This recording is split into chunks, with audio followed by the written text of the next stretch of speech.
Og herover igen. Carrera GT. Carrera GT, Fiat 500, der fylder. Jeg tænker, man kan få måske lidt rabat, hvis man kommer ind 500, for der er plads til 2. Vi bliver nødt til at klippe noget halleluja-musik ind. Halleluja. Vi har hele striben her. Aventador, Murcielago, Diablo GT, den mest sjældne. Okay, den der Murcielago med de fælge.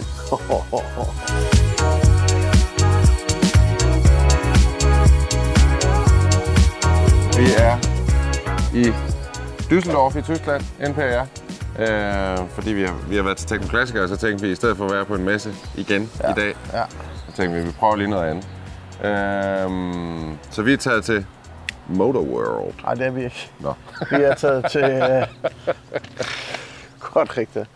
Classic Remise, det ligger i Berlin, det ligger i Düsseldorf. Det er det gamle, i Berlin er det også gamle sporvognshal. Det her er det gamle lokomotivværksted. Rigtig lidt, hvor man så har pillet alt ud, og så har man samlet alt inden for klassiske biler. Jeg tror, det er ret forgangssted, for eksempel for det der oppe i Sorgenfri og sådan noget, hvor man siger, alle de bedste forhandlere, alle de bedste sadelmager, alt hvad der har med klassiske biler at gøre, samler man et sted. Hernede er det bare i Tyskland, så det hele er lidt på speed.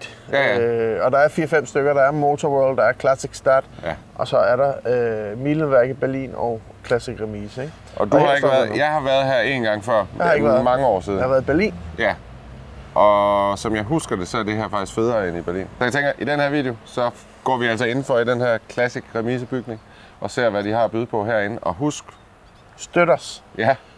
I shoppen kan du købe vores merchandise, f.eks. den her fede hvide t-shirt, eller vores solbriller fra Klub.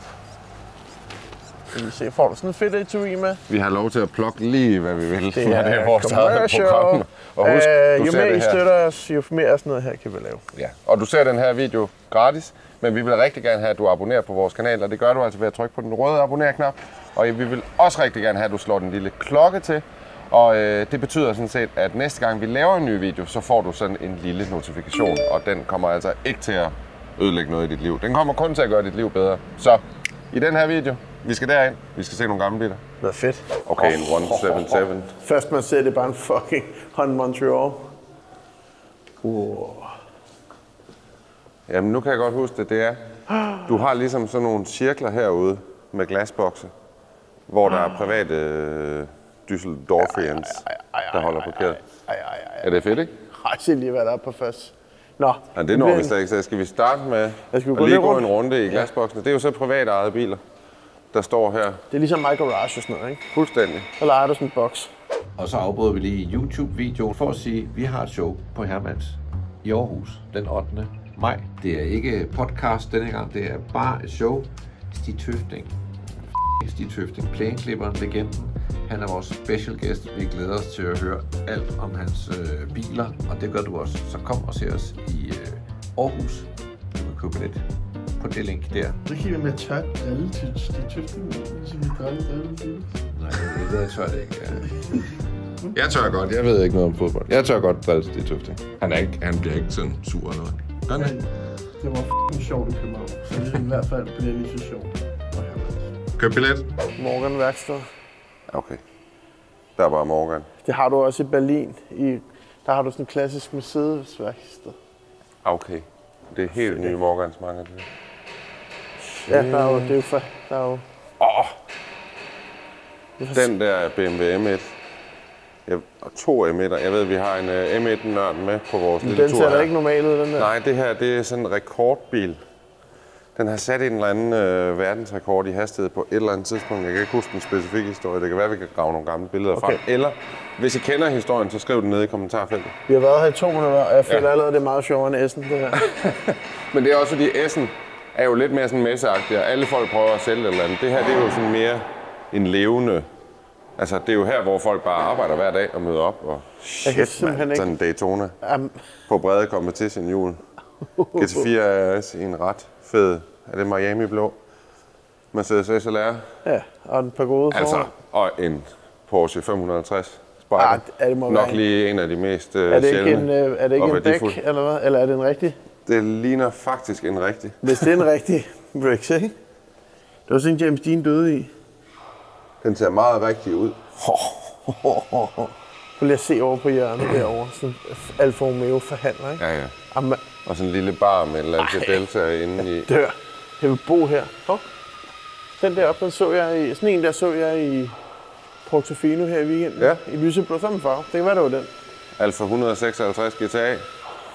Også en af dem, der ligesom bare er forsvundet. Den er sikkert til at betale. Den er så til salg. 25. 141.000. Det er en sjov bil. Men jeg tror det er bare, man sgu bliver nok. lidt træt af den i længden. Prøv at se Boxster-farven der. Vild farve, hva'? Var det til Breinholt? Ja, han kunne godt køre i sådan en, og så med original hardtop. Det er lidt mærkeligt, at vi var ude på messen i går, hvor der holdt. Spørgsmålet var, om det var den bil, der var til salg ude på messen i går. Det kan godt være. Det ligner det ligner rimelig meget. Er den ikke blevet kørt tilbage? Den fik de så Eller ikke hvad? solgt derude. Og så er der jo Folkevogn XL1. Nå ja, den har dine venner talt om her til morgen. Den er så fed. Det er jo en folkevogn, der kunne køre, som jeg lige husker det, 100 km på en liter brændstof. Ja. Er vildt fed. Hvad hed den ikke? 100L? Jo, altså der var Lupo 3 eller så. Nej, Ja. den her hed 1L. 1 En L, liter ja. Det er per rigtigt. 1 L. Prøv 100 at se km. værkstedet her også. Prøv at se, er det en 4C også, der er på liften der? Ja, 4C. Hallo, tjus. Ej, hvor er den fed. Og en 156 GTA. Ja. Der er også ved at flyve. Nej, det er det ikke. Nej, det er en... Der er også en Fiat 500X. Det er jo ikke så eksotisk. Der er en M1 mere deroppe. Og her Hvor mange M1 er der produceret? 400. Så ja, 3 af dem holder her. Ja, den her er også speciel, for den er en farve. Jeg tror ikke, det er en original farve, desværre. Og så er der en Ford GT. En Pagani Huayra. Håndværk bag mig. Sad med. Prøv at se den gamle mand, der står her. Og så står der en Ferrari 250 GT Spider. Okay. Jeg tager lige en beslutning til vores seer. Den her video bliver længere, end den plejer. Og jeg ved godt, at det vil de gerne Hurtig have. beslutning. Prøv lige at se den 935 Porsche, der står øverst deroppe. Slant nose. Ja, men prøv lige at kigge. Hvad er det? Det er sådan en rendspeed eller et eller andet. Jeg tror ikke, den er ægte. Jamen, sådan en har Jay Leno også, Ja. faktisk. Men den var heller ikke ægte hans. Det er jo simpelthen i 50'erne, tror jeg det var, ja. Da Mercedes skulle køre sine racerbiler relativt hurtigt rundt i Europa, så brugte de altså sådan en her. Den har interiør for en Goldwing. Jeg synes, vi skal gå ovenpå, inden vi går ind i hallen. For der var rigtig meget sjovt. Lad os gøre det. Hvis man nu er på tur ned igennem Europa med familien og skal på ferie, så er der altså nogle gode stops, de her. Motorworld, sagde du selv, ligger i München og Stuttgart, og det er også lignende, men Classic Remise er så bare lige et skridt over, synes jeg, fordi med klassikere.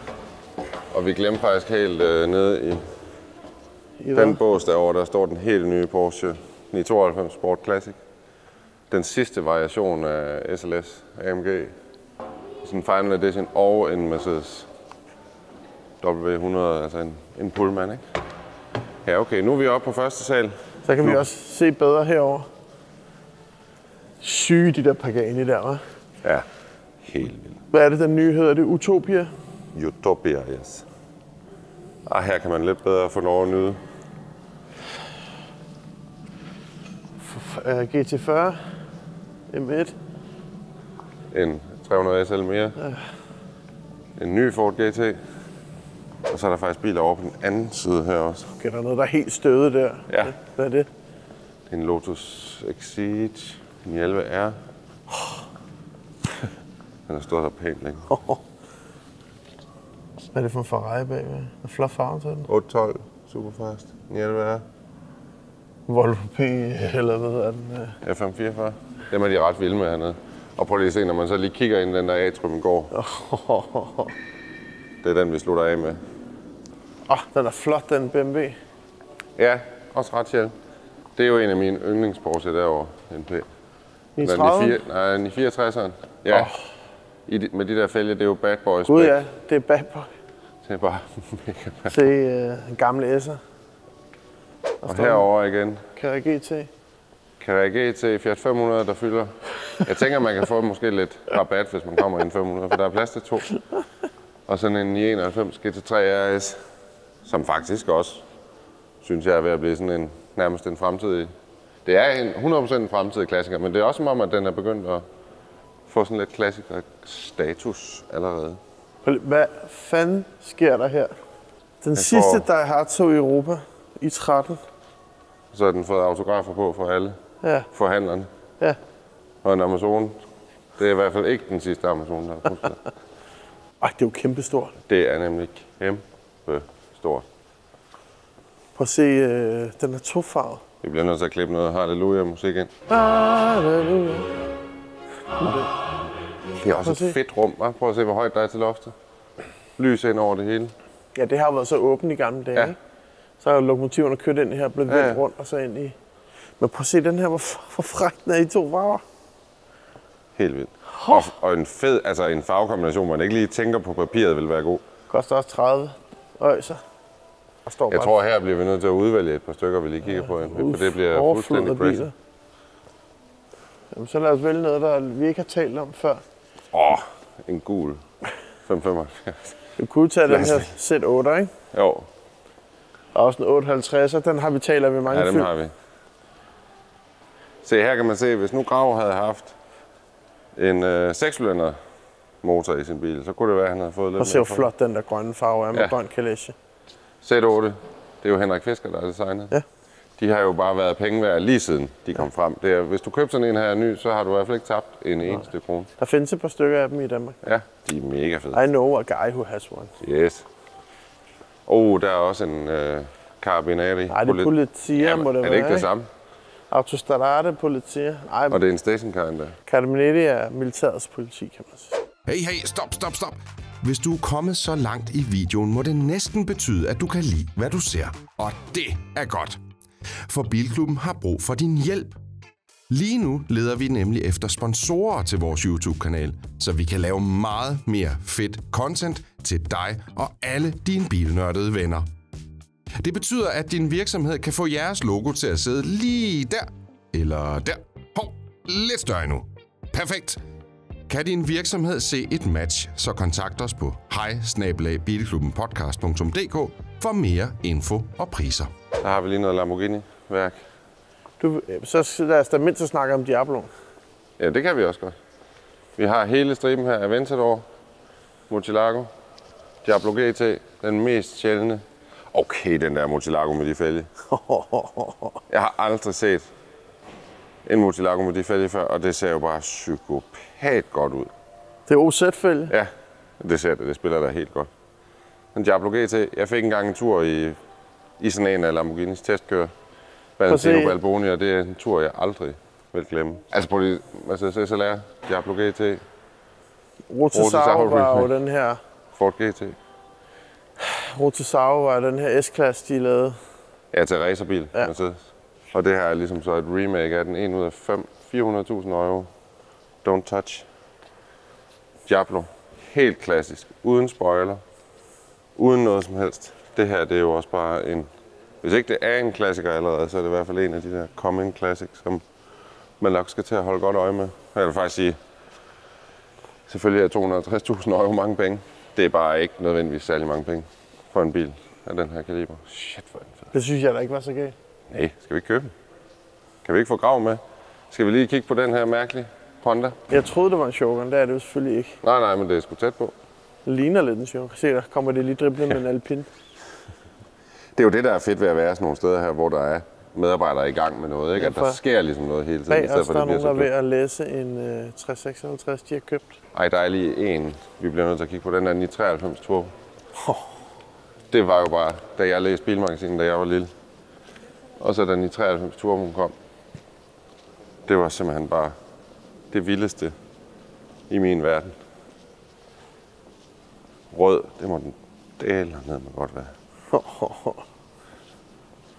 Og nu er vi jo kørt hernede i min 96 Turbo, men det er jo altså ingen hemmelighed, at den 96 Turbo er jo ikke lige helt så værdifuld som en 93 Turbo. Jeg kunne altså godt se mig selv i sådan en her.